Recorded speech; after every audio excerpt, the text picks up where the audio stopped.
मध्य प्रदेश में इन दिनों ठगी का खेल बहुत तेजी से चल रहा है। मध्य प्रदेश छत्तीसगढ़ में अभी आपने सुना ही होगा छत्तीसगढ़ के महादेव सट्टा ऐप के बारे में, जिसके ठगी के चलते जो उसका मालिक है वो दुबई में बैठा हुआ है। और ऐसा ही एक और ताज़ा मामला सामने आया है मध्य प्रदेश से, जहां दो कंपनियों ने लोगों को करोड़ों रुपए का चूना लगा दिया और मध्य प्रदेश से फरार हो गई। हमारे साथ आरटीआई एक्टिविस्ट सौरभ गुप्ता है। सौरभ, क्या मामला है, कौन सी वो कंपनी है, क्या कुछ है? एक्चुअल में ये जो ठगी का मामला है ये कुछ करोड़ रुपए का नहीं है, बल्कि लगभग 10,000 करोड़ रुपए का मामला है। यह लोग एक चिटफंड की तर्ज पर काम करते थे और सहकारिता समिति बनाकर, मध्य प्रदेश सहकारिता और सेंट्रल में जो सहकारिता कोऑपरेटिव हैं उसके जरिए ये लोग अपनी फर्म और संस्थाओं को बनाते थे, उनको टेक ओवर करते थे। ऐसी 7 संस्थाओं को इन्होंने देश भर में लगभग 16 राज्यों में फैला रखा था और उसके माध्यम से निवेशकों को ठगने के साथ लगभग 10,000 करोड़ रुपए लेकर ये फरार हो गए हैं। समीर अग्रवाल इसका मुख्य सरगना है, जो पैतृक रूप से मध्य प्रदेश का ही निवासी है और इस समय दुबई में जाकर बस गया है।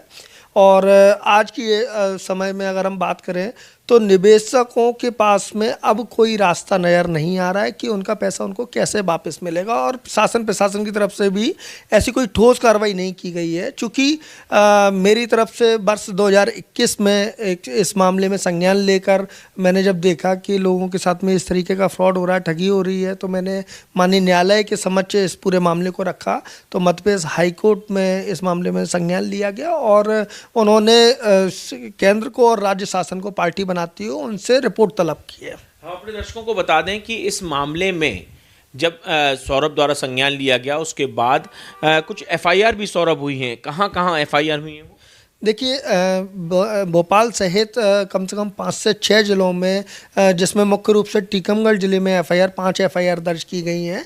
लेकिन मेरा अभी भी अनुरोध ये है शासन प्रशासन से कि यह मामला एक संगठित अपराध से जुड़ा हुआ है। इसको लोकल थानों में एफआईआर दर्ज कराकर सिर्फ पीड़ितों के मन बहलाने जैसी बात हो रही है। इसको एक किसी बड़ी एजेंसी के माध्यम से जाँच कराई जाए और अगर एजेंसी इसको देखेगी तो पूरे देश भर में ये मामला फैला हुआ है। एक बड़ी सफलता हाथ लगेगी पुलिस को और निवेशकों को जो ठगे गए हैं, जो आज आत्महत्या की कगार पर पहुंच गए। कई निवेशकों के मेरे पास फ़ोन आते हैं, वो अपना दुखड़ा रोते हैं, बताते हैं कि मैंने अपनी बेटी की शादी के लिए इतना रुपए जमा किया हुआ था, आज कंपनी यहाँ दफ्तर बंद करके भाग गई है, अब वो कहाँ जाएँ, अपनी बेटी की शादी कैसे करें, कुछ अपाहिज हैं। किसी के बेटे के डेथ के बाद में उनको इंश्योरेंस क्लेम मिला था, वो पैसा उन्होंने वहाँ जमा करा दिया और ऐसा पूरा पैसा लेके आज समीर अग्रवाल और उनकी जो टीम है वो पूरी फरार हो चुकी है।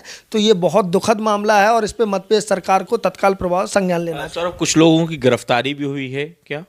हाँ, कुछ एक लोगों को गिरफ्तार किया गया है, जिनमें कुछ तो एजेंट हैं और कुछ इस संस्था से जो समीर अग्रवाल सरगना है उसके काफ़ी करीबी है, जिनमें रवि तिवारी, विनोद तिवारी और राहुल तिवारी है, जो कि तिलक राम, इन्होंने एक होटल भी खोला हुआ है। पुलिस ने नाम मात्र के लिए उसको सीज जरूर किया है, लेकिन आज भी वह होटल संचालित हो रहा है। क्या कुछ रसूखदारों के इनके संबंध हैं क्या? जिस तरीके से कुछ रसूखदारों के, जैसे जब कोई महादेव ऐप सट्टा ऐप आया था तो उसके ऊपर भी कुछ ना कुछ किसी का हाथ है क्या इसमें? बिल्कुल, बिना हाथ के ये संभव नहीं है कि इतना बड़ा कोई फ्रॉड करके और देश छोड़ के चला जाए, या लोग इतने परेशान हो रहे हैं उनकी कोई सुनवाई ना हो। इस मामले में भी राजनीतिक कुछ हस्तियां हैं जिनका संरक्षण इन लोगों को प्राप्त है।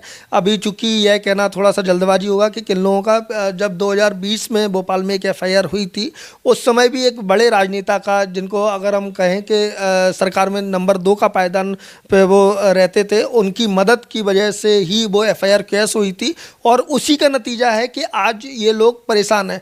10,000 करोड़ की ठगी इसी वजह से संभव हो पाई, वरना अगर 2020 में ही इस मामले पे सख्त कार्रवाई की जाती, बंद करा दिया जाता, तो ये मामला यहाँ तक नहीं पहुँचता। आपने एक और कंपनी, ये जो स्वामी विवेकानंद नाम से कंपनी थी, और कौन कौन सी कंपनियां हैं जो चल रही थी यहाँ पर? यहाँ पर Swami Vivekananda multi state credit cooperative society limited एक कंपनी थी जो 2020 में संचालित हो रही थी। 2020 में चूंकि उसकी मैंने शिकायतें की तो मतभेद सहकारिता द्वारा उसकी एनओसी को निरस्त कर दिया गया था। यह लोग एक सुनियोजित तरीके से ठगी का काम करते हैं। इन्होंने 5-7 कंपनी एक साथ बनाई हुई थी और अलग अलग राज्यों में अलग अलग नाम से यह कंपनियाँ संचालित करते थे। जैसे ही स्वामी विवेकानंद का इन्होंने देखा कि उसकी एनओसी निरस्त कर दी गई, इन्होंने अपनी ही दूसरी कंपनी, उसकी सिस्टर कंसर्न लस्टिनेज जनित क्रेडिट कोऑपरेटिव सोसाइटी लिमिटेड के बैनर और बोर्ड को रिप्लेस कर दिया स्वामी विवेकानंद से, और उसमें ये लोग ठगी का पैसा उसमें लेने लगे। ये जो चेयरमैन हैं, जो आपने कागज दिखाए, हम अपने दर्शकों को टीवी स्क्रीन पर वो कागज भी दिखा रहे हैं। अमन बंसल नाम है, शायद अनुराग बंसल, माफ कीजिएगा, अनुराग बंसल नाम है उनका, और शायद वो मध्य प्रदेश के रहने वाले। जी। दरअसल ये मामला एक बड़ा पेचीदा मामला हो गया। जब इतना हाईलाइट हो गया था ये मामला, मीडिया रिपोर्ट्स में काफ़ी आ गया था, पुलिस ने कई एफआईआर दर्ज कर ली थी, उसके बावजूद अनुराग बंसल जो लस्टिनेज जनित क्रेडिट कोऑपरेटिव सोसाइटी लिमिटेड जिसके नाम पर ये इतना बड़ा फर्जीवाड़ा, ये फ्रॉड हुआ है, वो उसका चेयरमैन है। सिंगरौली का वो मूलतः निवासी है।